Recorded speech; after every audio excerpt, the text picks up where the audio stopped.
And there we go, ladies and gentlemen. FM 159 moving under her own power for the first time publicly in 59 years. And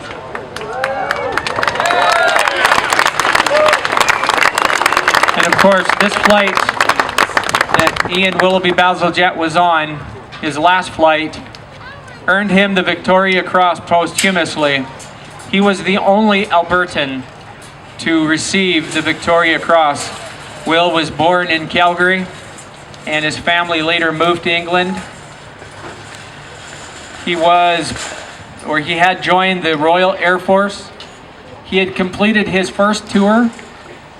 The odds of completing your first tour was about 20%, 20 to 25% to complete your first tour.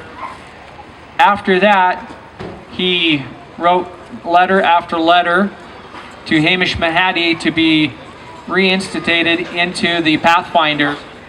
Once he got in as the Pathfinders, he then took over and joined 635 Squadron, which is the squadron that he was flying with as squadron leader.